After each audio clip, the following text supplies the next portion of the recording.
Magandang umaga! Kumusta po? Narito po ulit ang update natin para sa lagay ng ating panahon ngayong umaga po ng April 3, 2025.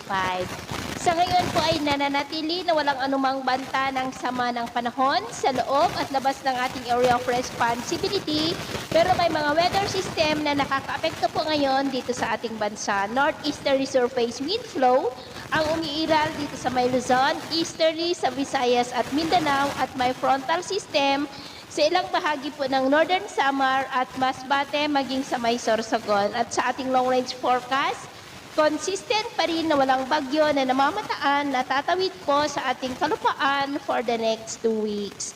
At sa lagay ng ating panahon, ngayong madaling araw ay maayos ang panahon sa malaking bahagi ng bansa, pero may tsansa ng mga isolated rain sa ilang bahagi ng Cagayan, Pangasinan, Zambales, Aurora, Northern Palawan, Calapan, Sorsogon, Masbate, Capiz, Bacolod, Cadiz, Escalante, northern part ng Iloilo, Bogo, Ormoc, Northern Samar, Dulag, Oras at Siargao.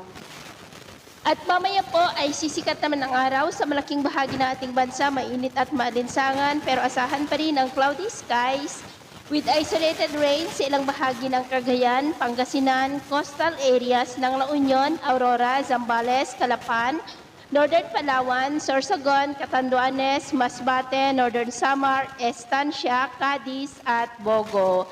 At mamayang hapon, mataas pa rin ang tsansa ng cloudy skies with isolated rain sa ilang bahagi ng bansa, lalo na sa Northern Luzon, ilang bahagi ng Central Luzon, Bicol Region, Mindoro Provinces, Palawan, Marinduque, Panay Island, Northern Negros, Davao Oriental at Sultan Kudarat. Kaya kung lalabas tayo sa ating mga tahanan, ugaliin lamang po natin lagi ang magdala ng kahit anong panangga natin sa init ng araw, at protection na rin po sa mga biglaang buhos ng ulan. At sa atin naman pong mga baybayin, dahil pa rin sa northeasterly surface wind flow ay maalon po sa mga baybayin ng Batanes, Babuyan Island Seaboard, Coast Norte Seaboard, maging po sa mga baybayin ng Cagayan, ang mga alon dyan ay posible po na aabot hanggang sa 1.5 to 2.5 meters height. Kaya hanggat maaari po, ay iwasan na muna natin ang papalaot dyan sa mga may kulay pula para po mas makaiwas sa mga sakunahang pangkaragatan. So ito ang latest update natin sa araw na ito. At ako po muli si Gems na nagsasabing sa kahit na pagsubok po na darating sa ating buhay, huwag na po tayong mawawalan ng pag-asa. Thank you and God bless!